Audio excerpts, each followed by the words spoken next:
જય શ્રી કૃષ્ણ, જય માતાજી. કેમ છો બધા? મજામાં? તો સ્વાગત છે તમારા બધાનો આજના એક નવા વિડીયોમાં. અને અત્યારે જો ઘડિયાળમાં 9:30 થઈ ગયા છે અને બધું કામ તો થઈ ગયું હોય, રોજની જેમ બધું કામ તો થઈ જ જાય છે. શાક સંભારણ એવું થઈ ગયું હોય, કપડાં ધોવાના બાકી છે તો હું કહું ફટાફટ પછી હવે કપડાં ધોઈ નાખું. પાણી આવી ગયું છે ને તો હું કપડાં ધોઈ નાખું.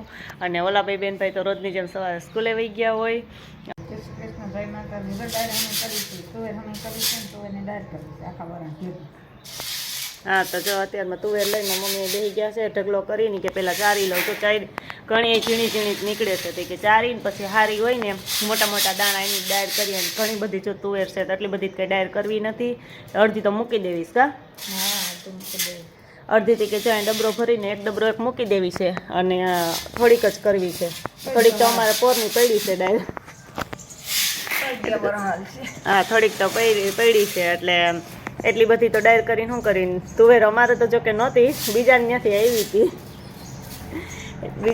આવી હતી ડાયર. તો જો સરસ મજાની તુવર છે. તમારી મમ્મી કહે કે થોડીક છે ને પાવડર ફેરવીને મૂકી દઈ, નકર તો એ બગડી જાય અને થોડીક એ ડાયર કરી લે. તો હવે ફટાફટી કે હમી કરીને પછી એને પાણીમાં ગરમ પાણી સેજ ગરમ કરીને એમાં પલાળી દઈએ એટલે ડાયર સરસ થાય.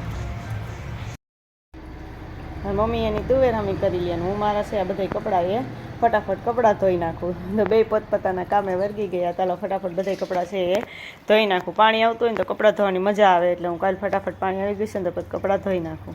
જતા સવારે જ મેં કીધું હતું એમ કે મારી મમ્મી તુવર હમી કરે છે ને તુવરની દાળ બનાવી છે. તો જો દાળ બનાવવા માટે તુવર પલાળી દીધી છે અને સરસ મજાની બપોર વચ્ચે જ પલાળી દીધી હતી. અત્યારે તો ઘડિયાળમાં 4 થવા આવ્યા છે એટલે સરસ મજાની જો પલળી ગઈ છે ને જો મોટા મોટા દાણા ક્લીન થઈ ગયા છે. અને આમાં સહેજ ગરમ પાણી નાખ્યું છે અને થોડુંક અમથું તેલ નાખ્યું છે અને થોડુંક અમથું ખારો નાખ્યો છે. જે આપણે પાપડમાં બધી નાખીએ ને કે ખારો હોય, પાપડમાં નાખતા હોય એટલે બધાને ખબર જ હોય કે આ ખારો આવી રીતે આવે છે પાપડમાં નાખવાનો. એ ખારો નાખીએ ને તો એના લીધે દાળ છે ને પછી આપણે જ્યારે બનાવીએ ત્યારે એની ફોતરી છે ને એ ફટાફટ ઉખડી જાય એમ. નકર તુવેર છે એમાં ઘડીકમાં ફોતરી ન ઉખડે. ચણાની દાળ હોય તો હજી ઉખડી જાય છે, આમાં નથી ઉખડતી. એટલે જો એ ખારો નાખીએ ને સેજ અમથો તો એ છે ને દાળ છે એ ફટાફટ એમાંથી ફોતરા છે એ ફટાફટ ઉખડી જાય એમ. તો હવે આજે આને રહેવા દેશું અને પછી એને તડકે સૂકવી દેશું. 3-4 દિવસ તડકે વ્યવસ્થિત સુકવશું પછી આપણે દાળ બનાવી નાખશું એટલે ફોતરા છે ફટાફટ ઉતરી જાય. તો હજી તો જો બપોરે જ પલાળી છે એટલે સાંજ સુધી તો પલાળવા દેવી છે. પછી સાંજે આમાંથી કાઢી નાખશું, કાલે પછી તડકે સૂકવી દેશું એટલે દાળ પછી 2-3 દિવસ પછી બની જાય. તો જે સરસ મજાની થઈ ગઈ છે તુવેર, મોટી એકદમ મોટા મોટા દાણા થઈ ગયા છે. તો જો આપણે આસાનીથી એમાંથી ફોતરા કાઢવા હોય તો આવી રીતે કે તેલ થોડોક ખારો નાખીએ થોડા ગરમ પાણીમાં પલાળીએ તો આસાનીથી એમાંથી ફોતરા ઉખડી જાય છે. બજારમાં જેવી મળે છે ને એવી જ દાળ આપણી બને છે.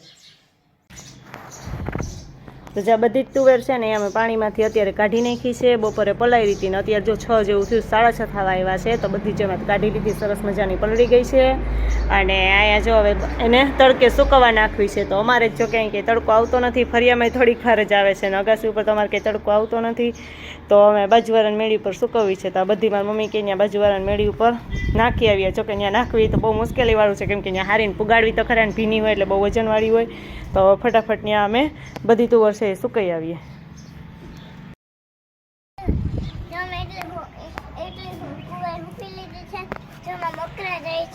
હા, હા, રોડ ઉપર જો બકરા નીકળ્યા. મીસુબેન બકરા જોવા ઊભી ગયા. કેમ હે? અને હજી જો અમે એક ફેરો મારા મમ્મીનું બે એક તગારું નાખી ગયા છીએ અને હજી એક તગારું તો બાકી છે હજી ભરવાનું. જેટલા ફેરા થાય એટલા ફેરા. તો જો અમે ફટાફટ મારી મમ્મી કે હાલ હું લઈ આવું. જો એ તગારાની નીચે વહી ગયા છે અને હું મીસુબેન આવ્યા છે. તમારે ફટાફટ હવે જાઉં કા?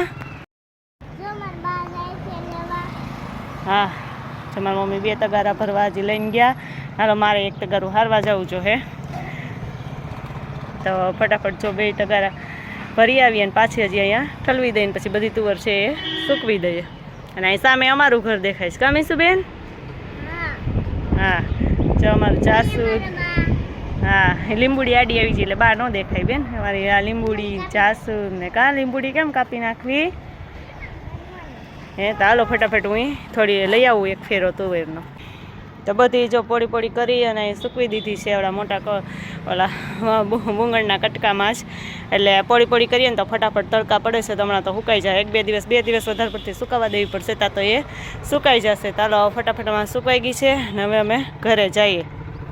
જો ઘડિયાળમાં અત્યારે 9 થઈ ગયા છે ને હું ક્યારની ઇસ્ત્રી કરતી હતી તો અત્યારે જો ઇસ્ત્રી થઈ ગઈ છે તો હાલો ફટાફટ ઇસ્ત્રી કરી લીધી તો બધા કપડાં છે ને એ વ્યવસ્થિત ગોઠવી દઉં અને મારા નીસુબેન જો કપડાં બદલાવીને બેસી ગયા છે એને કલાકે ને કલાકે કપડાં બદલાવા જોઈએ કેમ એ મન પડે એ પહેરવાના કલાકે ને કલાકે બદલાવી નાખવાના પછી ધોવા તો નથી